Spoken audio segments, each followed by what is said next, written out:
Y'all ready to do something? We already doing something. Look at the willingness. God woke us up this morning. Can I get an amen?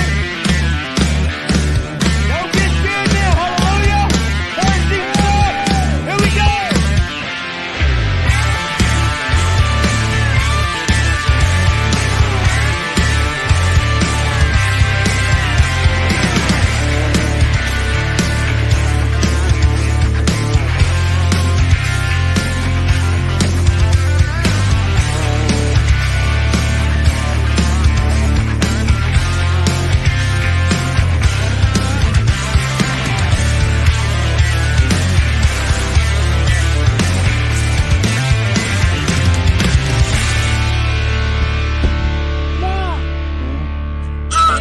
Love you. Go, y'all. Let's get busy living. God, grant us the serenity to accept the things we cannot change, the courage to change the things we can, and the wisdom to know the difference just for today. Keep coming back. It works if you work it. You got it if you don't, so work it and live. Believe that. Woo! Boom, y'all. All right, check it out. We up in here. I see Sally Devine up in here. How you doing? How you doing, Sally? Glad you. Yeah. Well, I see you. Good afternoon. You sweet child of God. Praise God. Here we come. Let's don't play about it. Let's be about it. We're gonna turn these. Hey, Mike, how's it popping right here? Hey, man. Makiba, you guys. 17 years. No minor mood altering substance. You hear me? Makiba's in the house. All right. I'm really excited, man. We're over here. I've got to visit Chesterfield County Jail. The Harp program with Sheriff Karl Leonard on a couple occasions through good friends of mine, Amber Shaw and Scott Shaw. Just amazing what you're doing, Sheriff. If you guys would introduce yourselves. Hi, I'm Sheriff Karl Leonard, Chesterfield County, Virginia. We host the Harp program. Hey, I'm Lacey. I'm a Harp participant in the program. I'm one of the senior members here. I'm Stephanie. I'm a participant in the Harp program at Chesterfield County Jail. Hey, I'm Cynthia. I'm an assistant mentor here. I've been clean for 15 months. All right, good stuff. We in here. Who we got? Y'all want to get her? Can y'all read those? Yeah. That's Good Candy. afternoon. Look here. We got to give a shout out to the. You know, look, Bobby right here. Bobby's down there giving back, running. Hey, Bobby. Look, Bobby getting them together. Hear me getting them to meetings outside. You hear me? We talking about some freedom today. Getting in the. There's my mama. Is that mama? No, I didn't. Oh, I thought that was my mama's friend. I'm sorry.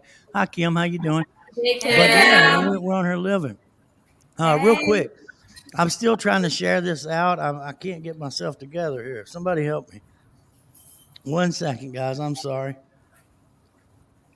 So, how many we got on here? We got 111, if you guys don't mind. The GOAT, man, the greatest of all time right here. Tim Wardle. Keep the plug in the jug. Jekyll don't hide. Put the dope down. Coach Tim, he's going to walk you through it, baby. Experience, strength, and hope right through here. That's my man. Real talk, real talk. So, hey, Sheriff. So, what made you invest and come to feel that your jail needed this program?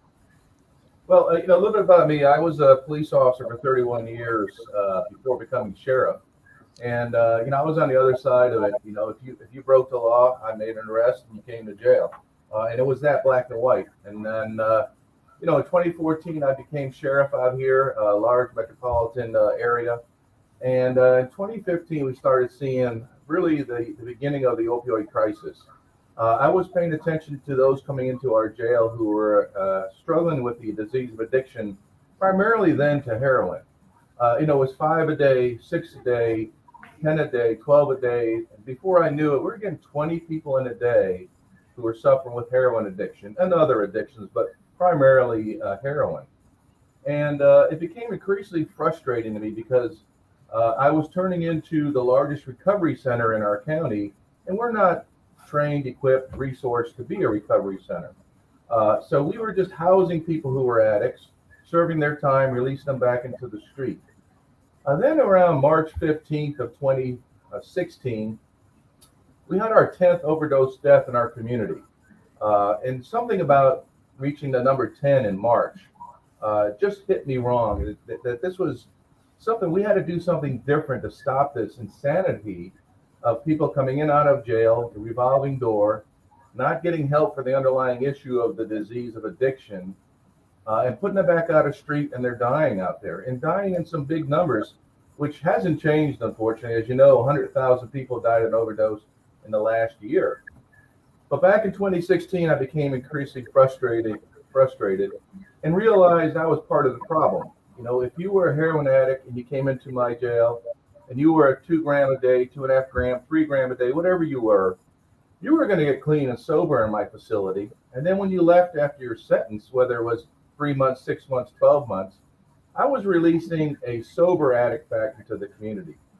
And then if you went back out there and got that first hit again, and your mind says, well, I'm a 2.5 gram user, that first time you take 2.5 grams after you've been sober for a year or 6 months is going to be fatal to you. So I made the conscious decision that day, it was March 21st of 2016, to create a heroin program. And I said consciously, we weren't going to release sober addicts back into the community anymore. We were going to release recovered addicts back into the community. People with the tools, the resources, the knowledge, the skills to be able to address that disease of addiction, to understand what triggers are, to understand why they use. So we created this program literally overnight. And that was 5 years ago. And we've had some really, really great success with it. And I can say this till I'm blue in the face. It's a very successful program. We save lives. Recidivism is low, blah, blah, blah. But that's coming from me as the sheriff. You would expect me to say that. Knowing that, we contracted out to a major university in Richmond, Virginia Commonwealth University, to come in to do a study. They did an 18-month study of our program, and in the end found that the program was extremely successful. It was saving lives. It was reducing recidivism by high numbers, validating everything we do. Our program is unique. First of all, it's a faith-based program. And I think that's first and foremost, people finding recovery, is finding that higher being in your life. And it doesn't have to be Christianity. It doesn't have to be religion. Whatever that higher being in your life is. You know, we kind of gravitate towards Christianity, but if that's not yours, that's okay. We'll work with you. I can bring faith-based into my jail as long as the community votes me back every 4 years and think it's appropriate. That's a risk I took. But I find that when people find that higher being in their life and all that is taken off their shoulder, their pathway to long-term recovery becomes a little bit easier. It's never going to be easy, don't get me wrong, but it becomes a little bit easier. Some of the things we do is really, we don't focus on drug use. It's all about the underlying trauma, the pain, the void in you that causes you to use drugs. We invest a lot in professionals coming in, peeling back those onion layers, trying to identify what that underlying issue is, so we can finally give you the tools to address that trauma in your life that causes you that pain, that makes you go to drugs to mask the pain. And that's the only way you're going to beat this, is to get deep inside and find out what the underlying issues are. But we do a lot more than that here. We open our doors every day to anybody in the community who's struggling with addiction to come into our jail and sit down and participate in our recovery sessions. They run Monday through Friday. They run most of the day. And we allow that to happen. That's a big risk because you're bringing people from the outside into the back of the jail. But it's worth the risk to us, because if they don't get the help in the community, they're just going to end up being more victims of this disease. So we open up our doors every day to anybody struggling with addiction to come back into our jail and participate with our recovery programs. But there's more to it. We also conduct family nights, because we believe that as somebody goes through addiction, they've done a lot of damage to their family units, the loved ones in their lives, those that are closest to them. And if we're really going to get long-term recovery, we can't just rebuild the individual. We have to rebuild that family unit. So we'll bring families in about every 3 months to host family recovery nights and start rebuilding all that has been torn down with the lies, the thefts, the cheating, the manipulation. And that's been very, I think, rewarding for us. We've had, on 2 occasions, 2-day-old babies come into the back of the jail as part of this. I had a mother call me in desperation because her husband was in the program, saying she couldn't find a babysitter and can't come to the recovery night functions. I knew how much she needed that, so I said, bring your baby with you. And she brought a 2-day-old baby into the back of the jail so she could participate with her husband in this road to recovery. But in addition to that, we also open our doors to our jail 24 hours a day to anybody who's really struggling with addiction. If you think you're going to go to somebody and get some drugs and use them, we'd rather you come to us. We'll put you in with our peer recovery people. And we'll give you the help you need so you don't have to get that next hit of drugs, which could be the fatal. We've had people come in off the street and spend a night or 2 nights in our jail without criminal charges, just because they needed to be with people in recovery and get away from having to use drugs again in their life. It breaks a lot of rules, but it's very important to us that we have to serve as a resource to people in our community, because quite honestly, as you probably know, wherever our listeners are from, there is a lack of resources in our communities throughout the country. Someplace somebody can go 24 hours a day when they need help. They can't be told, come back a week from Tuesday, it's never going to work. They need help right then when they ask for help. And that's what we do. We open our doors for that. I could go on and on about the program, the host of things we do. We have a robust reentry program. Our work does not end with your departure from our jail. Actually, our work just begins with you. We have a robust reentry program. We have a reentry coordinator who manages all your after release things. Where are you going to stay? Where are you going to get your food from? Where are you going to get your money from? We're going to hook you up with a continuity of services with mental health providers, with medical providers. We're going to get you into the system for transportation, and we're going to get you employment, which we've been very successful in, is our employment part of it. So this is a very comprehensive program. It breaks a lot of the paradigms. I was told early on, Sheriff, you're law enforcement, you're a jail. Nobody's going to come to the jail for help. We broke that paradigm. And you talk about breaking stigmas. That's one stigma. Ooh, yes, sir. Like that. That's heavy. I missed a call. Let me see if I can get this call real quick, Sheriff Leonard. Absolutely. You guys work with me. Have we seen any family members in there yet, guys? Yeah, I saw my aunt, Deanne. Hello? Hey, can you guys hear the phone call? Yes. Yeah. Oh, hey. Am I on? Am I on? Yeah, you should be in there. Guys, give me a thumbs up if you can hear the phone call. They hear you. We got Sheriff Leonard on here along with some of the HARP participants. And who are you? Hi, I'm Amber Shaw, guys. Well, And, we have our chain reaction event. It's a yearly event that we have out in Amelia County, and the sheriff brings some HARP participants, and they get to share their journey from addiction and to how the program has helped. And it's just been an absolute a joy, and it's been beautiful to watch and be a part of, and to see these men and women grow, man, and how they've just expanded their whole view on life from finding freedom behind a jail cell. well, and it really is. And you have that event, Chain Reaction, and I got to, I got the pleasure, the honor of getting to come to Virginia, straight out of Kentucky, and get to meeting Sheriff Leonard and seeing the program. And it's so dear to me and people, because that's where I found my freedom, guys. I didn't go to treatment. I didn't go to any kind of treatment outside of jail. I was fortunate enough. They had the Men's Hope Center inside the jail, and again, and I got to sit still. I got to sit still and get to the root of what I suffered from, this illness, and get to look at me. This program, man, hey, look here. Ooh, Lord have mercy, Jesus. This is what I'm trying to tell you, baby. It works, and again, Sheriff Leonard, he never turns you away. Right, Amber? No, he is, man, Sheriff, you have been such a blessing, and he has a heart for people in general. You can just see it, just the way that he communicates with all the inmates. I've been able to go in and talk with the men and women, and just when he'll come in there from time to time, like when I've shared before out there, and he loves on them. He literally you can just see his heart from the way that he communicates, and it's beautiful because he has the ability to touch so many lives, and he does it with just treating them like human beings, treating us all like, we're not just an addict, that he sees the potential in everyone and he makes it known.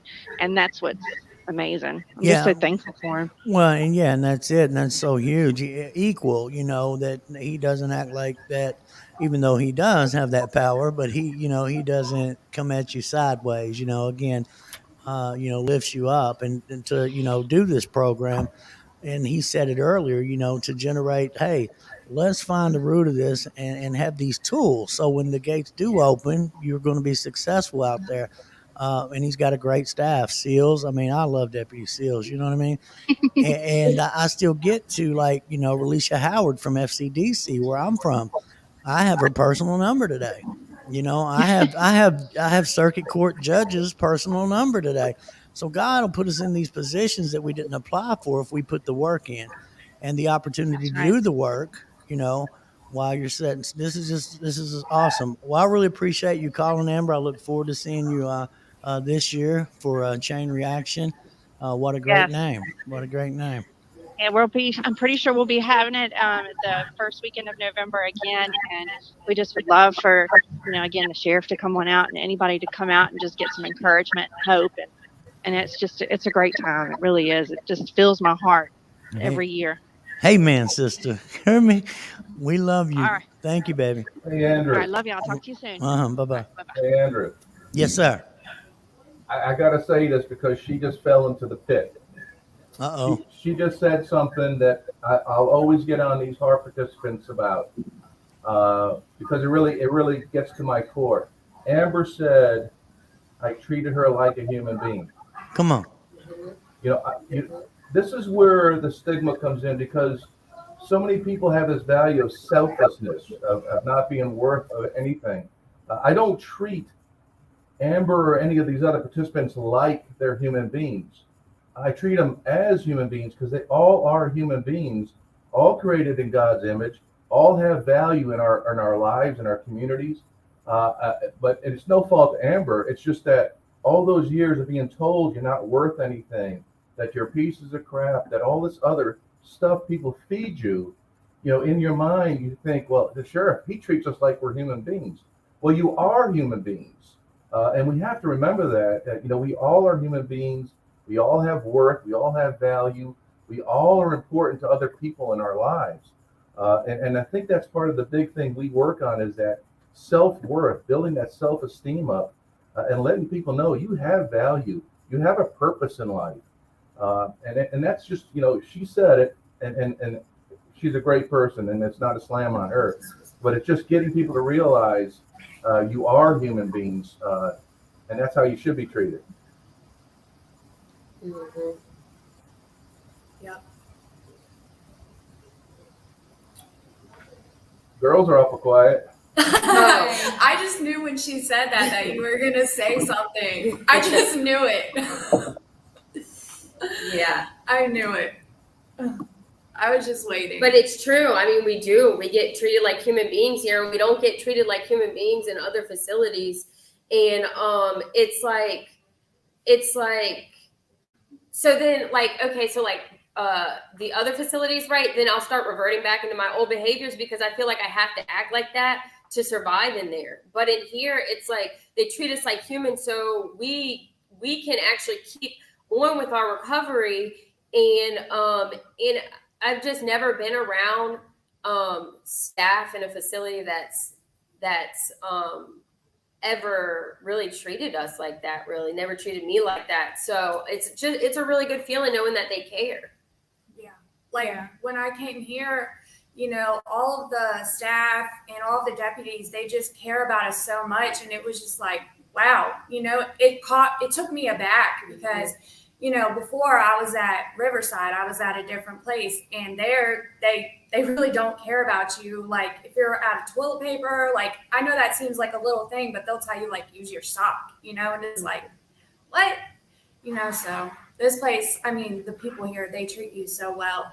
I mean, they go above and beyond for you. So yeah, it's crazy. Yeah, I think in other facilities, like they know that you're their responsibility then and there. But the important thing here in HARP is the connection piece. we're connected to people from the outside, and the girls that leave, we think we're never going to see again. So when I was in other jails, I would not get close to people because I knew either I was going home or they were going to go home, and I never see them again. And you make all these promises, yeah, I'll keep in touch, and they never fulfill that. So here in Harp, the girls come back and we get to see them in their street clothes, in the recovery houses, doing the thing that we want to do when we get released. And I think that's a big piece, is the connection here at Chesterfield County Jail. Yeah, definitely. Making friendships, like actual friendships. I didn't know how to be a friend before, a real friend. Right. And, and again, so here's the freedom. So which young lady did I see back in 2020 before the COVID? 2019. Oh, shut the front door, ladies and gentlemen. How blessed are you, child? And again, how many people we've lost? I shared with you guys about, losing my daughter, and I've lost friends, man, that I grew up with from this vicious illness. It's just insanity. It'll go back to a step 2, because we don't know how to live. We don't know what love feels like. We don't even love ourselves. We're so caught up. We're so ashamed, so full of guilt. And to have someone be kind to us without expecting anything is really new to us, right? And like I get what Amber's saying, because and Sheriff, you touched on that. So many times we've let people run over us and mistreat us, and it makes us, again, you guys remember just out there living the animal, you know what I'm saying? Like an animal, basically, not bathing, not showering, doing whatever it takes to get that next fix, and that's the beauty with this program inside the jail, to give us back, give back what we get, what we lost, our humanity, our self-worth, and so forth and so on. So go ahead and share away. I'm gonna get in these comments. Y'all see anybody y'all know on here? Yeah, Asia. Hey, Asia. Everybody. Where's Asia? I'm not seeing the comments. Yeah, Asia, Courtney, Asia, Heather, Tally. Yeah. Heather. What's up, y'all? I'm not seeing you. Give them a shout out. Hey, shout out True Recovery. You got Bambi up in the house. Bambi's over there doing it over in Somerset, Kentucky. Hey, Bambi. Hey, Bambi. Real talk. We got Cynthiana in the house. All right. Hey, I'm not Dean. getting. Oh, I'm not getting. Joy. Joy. Hey. We love you. So how long? Okay, from left to right. So how long have you been in this time? I have been here since 2020. I've been incarcerated since 2020. I've been in the program for 12 months. But I've been locked up for 13. Look at your sister. That's my sister. I love you. No, how about that? And you got support. Look at her right there, huh? Yeah. Loves you, child. And we don't look at. Here's what I like to look at a lot of times, because we don't look at how we're harming our loved ones. Taking away their peace of mind. And I do an event every year called the Blameless Children, because when my son Jordan was 5, he would ask his mother, "Why don't my father love me?" And he wasn't mad at me. He thought it was that he wasn't worthy of my love, that there was something wrong with him. And these kids are showing up at school and they don't get to go to Donuts for Dads or, lunch with mom, because mom or dad is out there stuck in that vicious cycle, and that causes trauma. We want to break these cycles.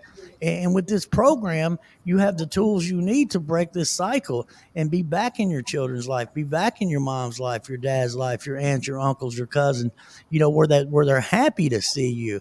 They're not locking the doors, calling the police. Oh, she's at the door. Oh, Lord, have mercy. Get an EPO. You know what I mean? They're happy to see it. Dissipate. It's just a beautiful thing. Yeah. So I've been incarcerated since October 18th of last year. But I've been in and out of jail since 2016. I've done 2 years, done 7 months, 6 months. But right now I've been here since October 18th.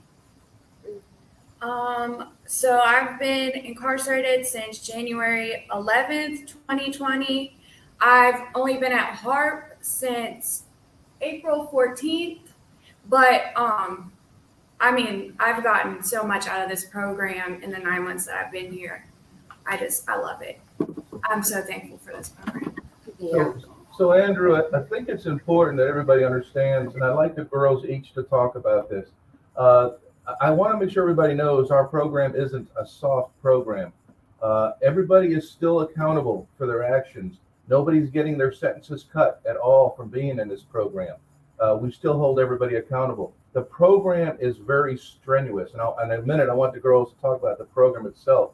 It's very hard work. Also, to get into the program, I will not allow anybody to court order somebody into the program. A judge can't order you into this program. It has to be voluntary. And I don't get to let you in. Nobody in my sheriff's office gets to let you in.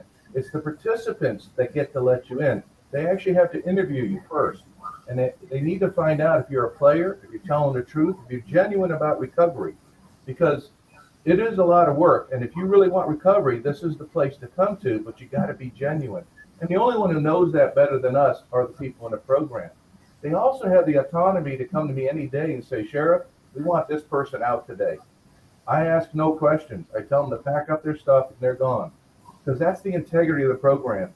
They run this from within their own pods, and they do a good job doing it.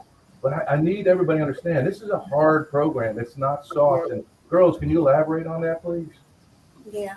Okay, so Lacey added. Lacey. So so we get consequences for like behaviors that we would do in active addiction. Like manipulation. We would have a consequence that goes with the manipulation piece, like an essay, on manipulation of what you've done in the past to manipulate and what you're changing and what you're going to do different. Like if you come back to the program, we have an essay about where we went wrong and what we're going to be doing different. And I can tell you that's what helped me the most is the essays. I mean, there's other consequences, like if you're spreading negativity about somebody, then you'll be put on mute. Or if you give somebody negative feedback, because then with that consequence, you need to learn how to be quiet and listen, and not everything has to have a reaction to it. And along with the interviewing girls to come in, I used to have to interview them. I was a mentor, now I'm a PRS mentor, which is basically I'm a mentor to the mentors. So it's like we have to interview them, and we ask them questions like, what are you willing to do to get recovery? What are you willing to do to change? Have you ever been here? What does open-mindedness mean to you? And stuff like that. And just out of their answers, we'll know if they're being genuine or not about their recovery. Because like you can't really get over on an addict that's gotten over on people before, because I personally know, what to do to manipulate. And, I can point that out in somebody else if I've done it. But yeah. I'm Stephanie. Stephanie. So we get up early in the morning, feet on the floor. We're ready by 8 o'clock, dressed in our full uniform. Beds are made. We go to group. We're grouping for 9 to 11. And then we break for lunch, and then we come back for a facilitator group, which they've allowed people off the street to come in and facilitate the groups for us so we can get some recovery from the outside coming in. Also, we're like assigned jobs every week. We are either responsible for the phone list, laundry, what else? Noise monitor, chair monitor, just service positions within the community. We have the assistant mentors, which is Cynthia. We have the mentors, and then Lacey. We have the PRS mentors that are there put in place to keep the community running smooth. So we have classes that are offered to us as well, like MRT, which I'm in. I just got to my first class today, Seeking Safety. Everything that's put in place for us to learn the core of our disease, because 90% of the problem is me. 10% is the drugs. So once you take the drugs away, I'm still left with myself and the behaviors that I become accustomed to in order to continue to use. So such as, like she said, the manipulation, the pull-ups are put in place to make you aware of your behavior, not to shame you for who you are as a person. Thanks for letting me share. Thanks for sharing. I'm Cynthia. I'm an addict. Cynthia. So the first thing that they taught me when I came into this program was when you get a pull up, don't take it as they're attacking you. Take it as a learning experience. And like at first, I was kind of like, oh my gosh, like they're attacking me. Like, why is this happening? But you got to look at why you're getting this pull up. I was getting a lot of pull-ups for like spreading negativity and disrespect and things like that. But I didn't understand that it wasn't the addiction that was the problem. It's all the behaviors that I've gotten over the years while I was in my addiction. It's like you manipulate people. You do things to get your drugs that you wouldn't have to do if you weren't an addict. So like having sugar daddies and things like that, that's not a thing in this program. We don't do that. And so like all the consequences and things like that, they help you to become a better person. Like the reason that we want to have our bed made and things like that, and the reason that you want to be dressed is so that you can be dressed to go to work and stuff like that. It just makes sense. Thanks for letting me share. Thanks for sharing, because this is real. We get to look at the root of it. Like you said, the sugar daddies ain't calling that 90-year-old man on oxygen on the 3rd of the month because he just got a check to send you some commissary money. You know what I mean? And not have to lie and be like, oh, boo, they had me on phone restriction. We ain't living like that today. Yeah. And again, we get to look. You said the gossip thing. We get to look at the root of this and work on these things, because if we ain't working on them, they continue. And it holds back our blessing, and it keeps us, over here, and ain't nobody messing with us. The accountability is very important. I was held accountable huge. Without accountability, we don't recover. Tell them, Sheriff. No, absolutely. And I noticed a couple of the comments people are talking about the investment.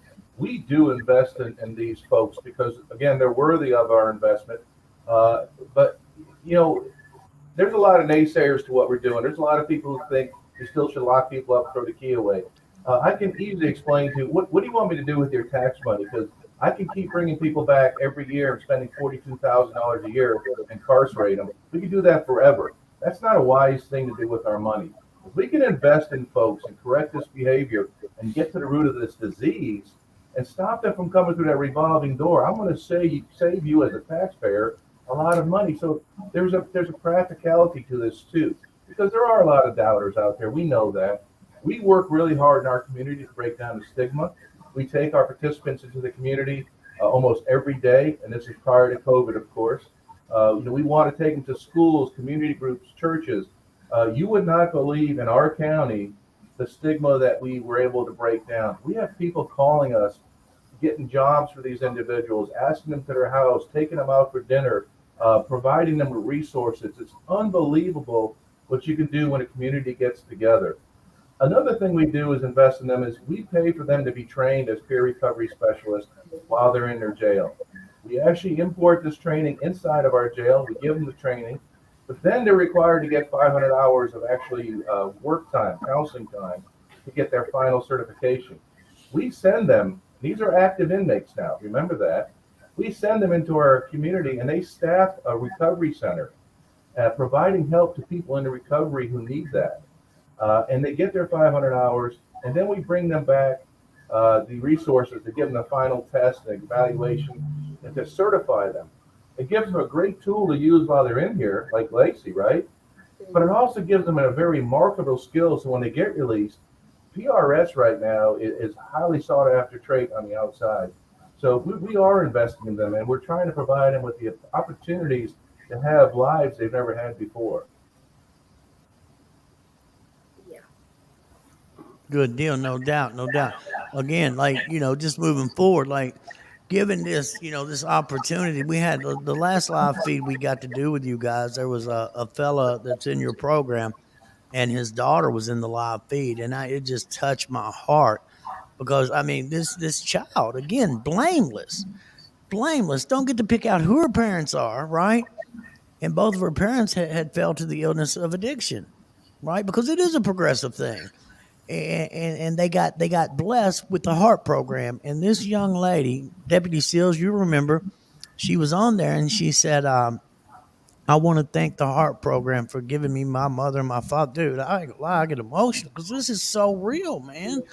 It was this baby, and that just to share that and be on there and proud of her mom and dad today. It's just amazing what this program is doing throughout Chesterfield, and is giving you guys the opportunity. And what I was touched on was like when you said the doors are open. So if I've been going to meetings, say I got 90 days sobriety. Now I don't have any charges. I've avoided that, not caught any charges, and I just come over to the jail. Hey, I'm thinking about using. You're gonna put me up for the night and put me around positive people. Yes, sir. That And the very first person who did this was a young man named Ryan, and this was back in 2016. He called me late at night one night, said, "Sheriff, I'm on my way to my dealer. I've had a bad day. I've had a lot of fights with my mother today, my fiance today. I've had trouble at work. I'm giving up, Sheriff." I asked him where he was, told him I'd be there to pick him up. He wasn't in my county. He was in another jurisdiction. I sent a deputy out to get him in another jurisdiction. We brought him back to our jail, let him spend 2 nights in the HARP program without criminal charges, but to talk him off that ledge, to get him into that mindset of recovery again. And to this day, and I just ran into him and his mother a couple of weeks ago, to this day, he says that night saved his life. And that's why we open these doors 24 hours a day to anybody who wants to come in and get help. Because if I don't do that, they're going to continue to die. And we've got to have that resource for them. And it's strange, yes, that a jail is your resource, is your go-to place. I don't want HARP. I'll be honest with you. I don't want HARP at all. HARP needs to be in the community, right? It needs to be someplace you can get to before you get arrested. Because that criminalization of this disease is just adding to the problem. So let's get this out in our community, and let's get people the help they need 24 hours a day. That's the answer. But to get there, Andrew, we've got to forget about the blame game. And this frustrates me. Quit trying to blame people, trying to figure out fault. Why did somebody use it? It doesn't matter. It doesn't matter how this started. It doesn't matter how somebody got into it. It's all irrelevant. We have people suffering with the disease. Let's get to work and fix the problem. That's right. get to the root of it. Yeah, I'm not a victim. It wasn't my fault. I was very blessed. The police was doing their job. I gave them that power. You know what I mean? I can't be mad at the woman for calling the law on me. I shouldn't have been trying to steal from her. Come on now. Get to the root of it. But again, it's the insanity. Again, growing up, me personally, chaos wasn't chaos. It was normal. But again, my actions are my actions, right? We know wrong and right, and we get some distance. And I use this because, like, if a dolphin, a whale, whatever, washes up on the beach, they don't put that back into the, they don't release it back into the ocean. They bring it in, put it in a controlled environment, nurse it back to health, give it the tools it needs before they put it back out there. And that's what we're getting here, man. The girl said it. They get to look at some things. She was running around there, gossiping, talking to everybody. Oh, I don't like her, girl. She don't even hear me. You know what I mean? And get to look at that because that's harmful, right? We get to look at us people pleasing. Why are we people pleasing? Is it low self-esteem because we want people to like us? Again, getting to look at all these character defects, as they call them, and move. And you know what I mean? And grow. Beautiful thing, y'all. I love me today because that's the root of. I got to learn to love me. I got to forgive me. I've done some horrible things to get dope. Some terrible things. Yeah. It took a lot of me forgiving me, man, to start to love me and believe in me. Suffers from low self-esteem. I was in special ed. I can't read as good as them. I can't spell as well as them. The only person holding me back is me. Can't nobody stop your blessings but you. They can talk, do what they want to, but can't nobody stop you but you. Praise God. Give it to us, y'all. Come on, ladies. Okay, so I'm Lacey and I'm an addict. Lacey. I'm just gonna a little bit of my background, and then I'm just gonna tell y'all, give y'all experience, strength, and hope, right? Because so I grew up in a broken home.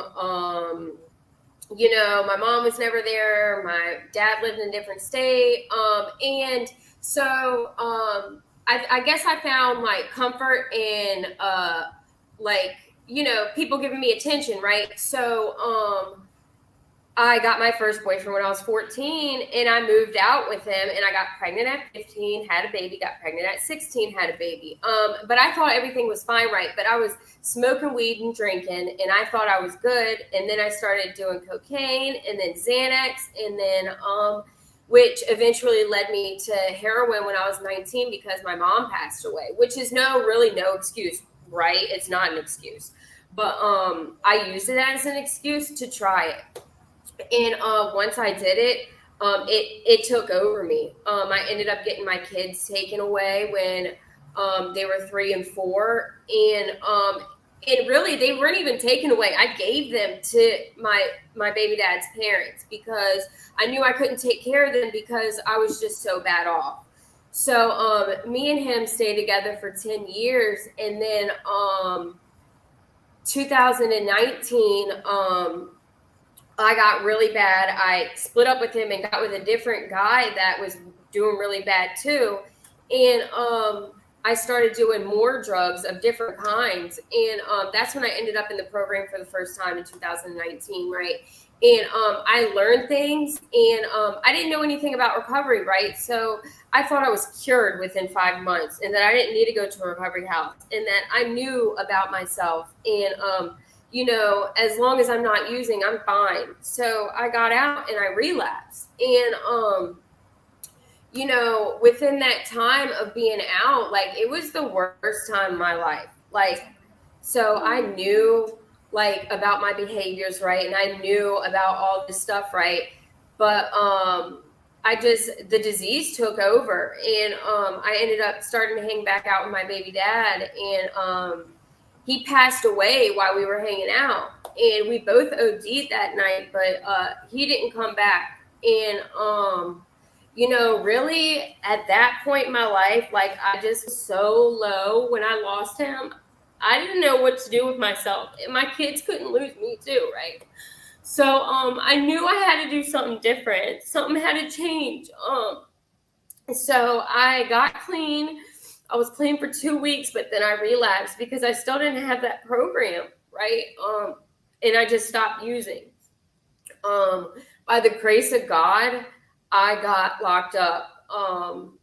It was May 8th, 2020. I got locked up, and I came back to the program. And and I say by the grace of God because before he passed away, I didn't even believe in God. I didn't have, I didn't think that there was a higher power. Like, I just thought, like, stuff happened and that's how it was. But after he passed away, I needed to do something different. So when I was here in 2020, like, I changed almost everything. I'm not going to say everything because I didn't. I've corrected a lot of behaviors. I dug deep, right? And there's still stuff I have to work on. But then I got out, and I was doing real good out in the community, and I got COVID. And then it's not an excuse. I relapsed, right? I relapsed. All it took was one time, and I OD'd. And I was in a program. I was supposed to get 5 days. Well, I turned myself in, and I got 2 years. So that's what I'm serving now. But here, this time in Harp, like, I've changed everything. Every single thing. I don't talk to the same people. I found a peace within myself I never thought I had, I would ever get. Who would have thought I would have been hope for other people? Because I would have never thought that. Like, the way I was going in life, like, I thought that's what I was supposed to be. Like, another person on drugs, and I was supposed to die using drugs. That's what I thought. But I have hope today. I have faith today. I'm very spiritual. My kids, they love me no matter what. You know what I mean? And I talk to them on a regular basis. And, I'm just setting up my goals for life when I get out. And plus taking it day by day in here. And it's been a journey, and it's going to be a journey. And I'm very excited for the future. And it is. It's so, again, to continue to put work in. Well, I mean, what more than to invest in yourself? You know, the heart program with Sheriff Leonard and, you know, the deputies and everything, and the people that his volunteers that he has come in, investing in you Right. to Right. help you see your worth and won't leave you stranded. Is the willingness there and you continue to move forward? You know, these blessings are abundant. Look here, I'm just going to keep it. Look, all I wanted was that so-called normal life, right? To Right. have a job. So I got a job at, you know, I did 14 months, the last stint, you know, um, and got out. I took suggestions, did what I was supposed to through the program, pretty much like Harp, but a lot of accountability. I hated these people when I first got there. Jesus. But, you know, going through that and I get to a temporary service. Well, and I worked 3 days and then my background came back and they had to let me go. But what happened was I was okay. These are consequences of my past. I get it. But I didn't give up. I didn't go get one. And again, when I told you guys I lost my daughter before we went live, you know, that stuff, you know, because it doesn't go anywhere. It's cunning, baffling, powerful. It's insidious. It's doing push-ups. It's waiting for that opportunity to get in between your head, that evil committee. Go get one. You're no good. You'll never be good. You're not a mother. You know, and just beat us up. And nobody does it like we do it. That's why we hey man, we work on us. We love us. And we reach out. We tell on it. Take away its power. I have a using dream. I'll have 8 years the 7th of February, right? No mind with altering stuff. So I'll tell on it. If I have a dream, I'm gonna look here, man. I had one of them dreams. I was under the kitchen sink looking for some Brillo to put in the crack pipe. Somebody hold me. Please tell on it. Take away its power. Here comes the sheriff. Boom. Good stuff right there. Yeah. But again, you know, what we got here? I'm sorry. I'm trying to get these my comments. There we go. Yes, Bambi, we beat ourselves up, huh? The best, no doubt, no doubt. Real talk. Yeah, it's an 8-piece coming up, Asher, huh? 8 hot ones, baby. No matter who. God is good. I just got to get out the way and let him. Praise God. That's right. Real talk. But I'm just excited, man. I'm so thankful to have you guys on here to share about, you know, where you're at in life today. Because girls, y'all was out. I remember I was out there stinking. Yeah. Yeah. Just Yeah. stinking. You know what I mean? Oh, My aunts and uncles would lock the doors. They was grilling out one time. I remember this true story. And they had the grill out there and I don't know what they had on it. But I come walking up the streets, dirty, stinking. They picked the grill up, took it in the house, burnt the whole house down. Well, that part was a lie. But what is wrong with these people? But yes, you know, participating in our life and to really get back there and realize, look, the only one that can hold us back is ourselves. The only one to blame for our consequences is ourselves. To not bite on things. You know, I love the young lady and that was talking about, you know, owning the gossip, owning the this and that. You know what I mean? It's real. What you got for us, Sheriff Leonard? No, I just think that these are amazing people, and I go into Harp almost every day. Prior to COVID, I was in Harp every day. We also have a very large men's program. Unfortunately, they're kind of on quarantine right now because of COVID, so they couldn't participate today. But you know, I see a lot of comments about, you know, wish we had that here, wish we had that in our state, wish we had that. You know, this program, you know, we've touted this program everywhere because we really believe in it. But when it comes down to brass tacks and people making the investment that we're making, that's where I think a lot of people draw the line and they say, no, we're not going to be able to do that here. They don't want to take the risk. They don't want to take, you know, any of those rules that we break and break them like we break every day. But, you know, we can't keep doing the same thing. This is an unconventional, you know, epidemic, this disease of addiction. And if we keep throwing conventional responses to it, we're not going to succeed. So we wanted to break the mold and really address this once and for all. You know, the girls didn't talk about, we do large baptisms off-site on a regular basis. And we've had, I think we're over 80 participants now who've been baptized because they found that in their spirit. And those are the things we work on, is just, you know, these are amazing people. They're some of the most smartest, talented people I know. And they've always been hidden under the guise of drug use. So, you know, we're freeing them up to be who they really are. And that's valuable members of our community. who should be loved by everybody and valued by everybody. I'm Stephanie. Stephanie. So, I'm going to share some of my blessings that I've received in recovery. So I'm 29 years old. I figured out my self-worth when I was 28. Growing up, I felt inadequate. I didn't feel like I belonged. I felt different. I felt unworthy.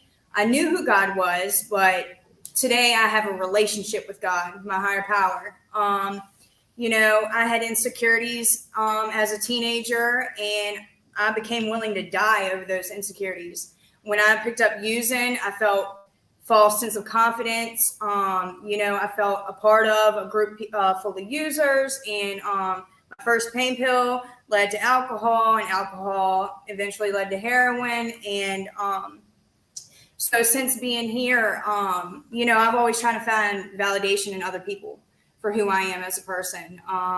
Looking at the outward appearance, or how I'm supposed to act or talk or be around everyone else. And I use other people's opinion of me for my own self-worth. So today I give that to my higher power, and I made a decision to turn my will and my life over to the care of God as I understand him. And when I did that, I realized that I can now look at myself the way that God sees me. I see my potential today. I don't down myself today. I uplift myself. I'm a really big person on self-talk and stuff like that. I talk about my feelings. Feelings aren't factual. What else? So in the spiritual part of this, NA is a spiritual program, non-religious. So we just suggest that you find a higher power to give over your character defects and your character defects and your shortcomings. And Tri Hope comes in here, Mr. Joel, Miss Wendy, and they do Bible studies. Even they're doing them over Zoom right now to still support us because we're quarantined at the moment. So the spiritual piece was what I got. When I got that spiritual piece, that's when everything else fell in place. And I'm now aware of the tactics of the devil. My depression, my anxiety, my worry comes from him, and then I give it over to God, and then I'm okay. So that's what helped me. Thanks for letting me share. Thanks for sharing. I'm Cynthia. I'm an addict. Cynthia. Oh, did you want to say something? No, go ahead, Cynthia. I'm sorry. Okay. I'm Cynthia. I'm an addict. Cynthia. So I just remember, when I was younger, I didn't feel like I fit in with my family. And my first memory was sitting on my dad's lap while he drank a beer. And my parents, they were never really home. My dad, he was always out drinking. My mom was always at the bar with him. They were gambling and stuff. And they would leave me and my brother at the hotel because we lived in a hotel, and they would always be out. And so I obviously craved attention. I didn't know it at the time, but I would be promiscuous. And then I started smoking weed. I was 13, lost my virginity, and that progressed to alcohol, and then alcohol turned into air duster. That turned into hydrocodones. Next thing you know, I'm 16 and pregnant, and I had a son, and I promised him that I was going to be a good mom to him. I was going to graduate high school, and I was going to give him a good life. And I did graduate high school. I had an advanced diploma, and we moved to Colonial Heights, and I started working at Waffle House, and I was a good mom to him for about a year. I stayed clean while I was pregnant with him, but then I started working at the strip club, and I started doing coke there, and I started leaving my son with my mom all the time, and I lost custody of him before he was 18 months old. And when I lost my child, I felt like I lost everything. It was my heart got ripped out of my chest, and I don't know, I'm about to cry. It was well, what's the point of even living if I don't have my kid? So I just went on a downward spiral. And when I was 19, I started doing meth. And then after that, I started doing heroin because I met this guy, and he was on heroin. And I'm not saying that's why I started doing it, but you lay with dogs, you get up with fleas, right? And so then next thing you know, I'm shooting up. By the time I was 20, I think I was doing every drug you can think of. I'd been in like multiple institutions. I was sleeping in dumpsters, garages. It was bad. And so I got arrested. I had charges in 4 jurisdictions, and I got arrested December 2019, and I was 127 pounds. You could count all of my ribs, and I'm 5'8", so it was terrible. And yeah, so I was like, okay, I'm in jail, I'm clean now, right? I did a year, and I got out, and I immediately relapsed like 3 weeks later. And so then I got locked up again, and now I'm at Harp. And for some reason, I just don't even think about using anymore. I don't think about it. It doesn't cross my mind. I tried to fill this hole inside of my chest with drugs and men and everything, like money. And no matter what, it's not enough. I had to fill it with God. That's what I was missing. Teach, girl, let it out, huh? Like it was just, there's something like, it was like there's this void inside of me, and it was like I thought it was because I didn't have my son, and I know it's because I don't have my son, but there was like this hole inside of me, and I had to fill it with God, and that's why I couldn't stay clean. So thanks for letting me share. Thanks for sharing, because again, nothing outside of me is going to fix me. It's interior. It is God. Life shows up. I can't, like you said, looking for things outside of me. And we didn't know this. I didn't know this. My little insane brain, you know what I mean? I thought if I had the new shoes, if I had the nice car, if I had the money, that I was going to get make my kids happy with material things, because I didn't know any other love than material things. You know what I mean? But again, like nothing outside of me is gonna fix me, huh? Yes, girl. Teach. Let's get the sheriff in here. Yeah, I got to tell you, I have the best job in the world, because I get to see the day, the moment, the minute that a lot of these folks find God in their life, and you can see the transformation. But I'll tell you what's really funny, and it's not really funny, but when they do find it, they always come to me and say, Sheriff, man, I wish God was always there for me. And I just have to look at them and just smile and just say, you're here today because God was with you every step of the way. He was always there with you. So, it's an amazing program. What makes it amazing is the participants, the men and women who do the work. I don't do anything but provide an opportunity. They do the work, and it's a lot of hard work. But they do it, and we've seen the success. I'm watching your thread of comments here. Probably half of those folks are folks who came out of this program a week ago, a month ago, a year ago, 5 years ago, and doing tremendous out there in our community. So, I just think these are the real people making it happen, are these participants. And I got to share something. When I was down there the last time, and I was in the lobby, and I'm in the lobby, and I'm looking at these things you got on the wall with participants of Harp, and I called Relisha Howard. She was my deputy SEALs, if you will.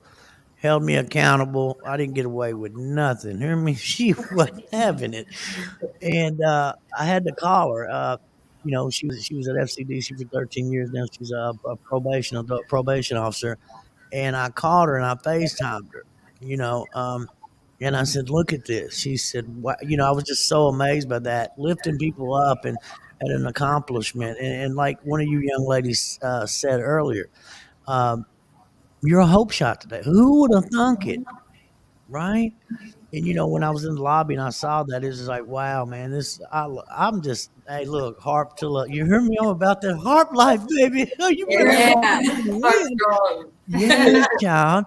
It's just amazing what you guys are doing over there. And you said it, Sheriff, they're putting in the work, and that's what it's about. We're gonna lift you up. We're gonna put a hand up, not a hand out, and watch you shine. You just put the work in, because accountability is so important. We can't coddle nobody. Hear me? You don't do anything different if you're being coddled. You hear me? We got here for a reason. But I'm just excited, and I'm very thankful to have you guys on here today. Who's Jessica Berry? That's Chris's wife. Yep. Yeah. She was in the program. We Yeah, love she was in her. the program. Love you, Jess. That's Out there, the look. that's She's the out there mother. doing it. Look, picture that baby. Look here, huh? That baby. That's whose daughter commented on it before. Yeah. Oh my gosh. And I ain't gonna lie, I'm soft as cotton, Sheriff Leonard. The daughter was on there and she said, I want to just, Harp gave me my mom and dad back. Huh, son, I had to get some tissue over here soft as cotton. You better watch out. Yes, sir. Yes, sir. This Yeah. is good stuff, man. This is good stuff. Again, I can't wait to come back and see you, Sheriff Leonard. Open invitation, please. Anytime you want, come on down, brother. Right. And again, that's what it's about. It lets me see that I do have worth. I do have purpose to share, those trials and tribulations and how, I'm not that guy. Facts can be changed through the truth. I'm $2 crackhead needle junkie 8 years ago, huh? There's public record where I've been arrested. I'm a thief. Facts can be changed through the truth. That's not the truth about me today. My kids, like I always worried. Here's what scared me, you guys. I was scared of a funeral. I was scared of death. What would your obituary say? And would my poor kids have to get up there and lie and say, "Oh, he was a good dad"? Would the pastor not even know me and preach, preach my funeral? See, today, they ain't got to do that, because my actions have showed. I've recovered from drugs and alcohol. I just got to keep looking at my character defects. You hear me? Don't get caught up in here getting jealous because somebody, don't worry about what the neighbors has got. Oh, they just got some 24-inch rims on their Yugo. What the peanut? Hey, man. For real, not being caught up in the calamities of the world and looking at our blessings as individuals and living life. I'm so blessed. This is a huge blessing to me. I never would have thought, guys, 8 years ago in that jail cell waiting on a state tray, I want to be, can I trustee today? Because I want an extra tray. Right. I never would have thought, 8 years ago where God has put me, in the position that I'm in today to be able to be a father today, to build these relationships back with my children. Just amazing. Just amazing. Well, we're at the top of the hour. Any last words, Sheriff? No, I just, these participants have had such a powerful impact on myself.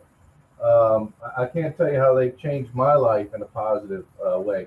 I'll tell you a personal story. 2 days before Thanksgiving, I had 2 discs in the back of my neck replaced, and they went through the front. You can see the incision, and I came out of surgery, out of recovery. Nurse comes in and is about to give me some hydrocodone, and I said, "No, we're not gonna have any of that." And then she said, "Okay, well, we'll get you some of this." I think it was Percocet, or I forget what the other drug was. I said, "No, we're not going to have any of that either. I just want some Tylenol." And just, listening to their stories, they've changed my behavior and knowing that, I've got to be careful what I do. And I've seen so many of these folks, have to go back to surgery or whatever, and how they withstand the pain because they know they can't go back to that, even in a legal environment. So they actually influence my behavior, and I forego all those drugs just to take my Tylenol and deal with the pain. So they've impacted my life in many ways. Well, and you're right. And again, being aware of that, you're a leader. I can't a leader. I'll do as I say. Do as I say, not as I do. It don't work like that. My action's going to show you. So thank you, sir. Thank you. So I'm gonna get the ladies on and see if they want to give a sign off real quick. Ladies, how you doing? How you doing? This is so huge, man. And I want to thank you, ladies, for getting on here and just keeping it 100, man. Because we hide that, we stuff that, again, everybody knows but us, and just to get honesty and get that freedom. Who is this, guys? Y'all know her? Yes. Hi. Love you. Oh, Mari. Oh, good stuff. Good stuff. Yay. What would you tell someone that is stuck at it? Because you guys remember, we can't forget the pain. I had a therapist said, "Oh, you got to let all that go." Well, yeah, I got to forgive myself, but I can't forget about those state trays. I can't forget about me being out there, cold, no place to stay. I can't forget any of that. You know what I mean? because that's what keeps me where I'm at. Don't forget the pain. What would you tell somebody that's stuck out there right now? The young lady that's 6 foot tall on the end, said she was living in dumpsters. She's Hey. right, man. God made you that way. Come on, you should have played volleyball. There's still time. But again, in remembering that, and it is your duty it is your duty, all three of you guys, when this is all said and done, when it's your time to hit them streets, to rescue these other young women that are still stuck in that. It's your duty to spread this message, to carry this message. Would you not agree? I would just tell them that there is hope and there is a way out, but they have to be ready to want it. We can't want it for them, because if somebody came at me and was like, oh, it's time to get clean, I would have completely reeled back and ran the other way, So when they're ready, we're here for you whenever you're ready. That's what I'm telling you. Well, and again, keep sharing your testimony. That's planting seeds. And then, you're somebody's hope shot. They're like, whoa, wow, she's doing it, But I want to thank you guys. Y'all want to give a sign out real quick? Y'all got something? I just want to thank you for letting us do this, honestly. And who would have thought I'd be doing this in jail, right? Seriously, it's crazy. Read that, Kelly Adams. Read that real quick. Sheriff, you have a big heart and believe in people. Your heart is gold. That's right. How about that? Isn't that's dude? Thank I mean, you, Kelly. and I again, appreciate that. and Sheriff, you're talking about it because so many people don't want to take those chances because they're worried. And these young ladies get it because she said, I was worried about what other people think of me. I was worried about this status. And for you to take that, I don't want to say a chance, but for you to move forward with this without worrying about what Billy's going to say over in the next county or Ralph sitting in the mayor's office. Hear me? Woo, Lord have mercy. Let God in and win. Thank you, sir. Thank you. Thank you, everybody. For I being you, appreciate it. sir. We want to tell each and every one of you, thank you for tuning in with us, hanging out with us. God is good all the time. And man, hopefully we'll do this again soon if Sheriff Leonard will allow. We need you, baby. Come on. Amen, brother. Thank you, ladies, and have a good day. I didn't get all the comments. I do apologize, but I want to thank each and every one of you that's been on here with us, lifting us up. And my phone won't quit. I don't know what the peanuts going on, but thank each and every one of you for hanging out with us. Deputy Seals, I love you, woman. The real deal, real deal Holyfield. If you didn't know, now you know, because I told you so. Deputy Seals in the house. And thank you, Sheriff Leonard, for being you, sir. Thank you so much, sir, for lifting us up and helping us help ourselves. Like you said, it ain't a handout, baby. It's a hand up. You're gonna be held accountable. You hear me? Right. We gonna heal though. Praise God. Thank you, ladies. That's right. Thank you. Bye. Let me find my little. We gotta get the men in here and get them out. Here we go. Where's it at? God, grant us ready to accept the things we cannot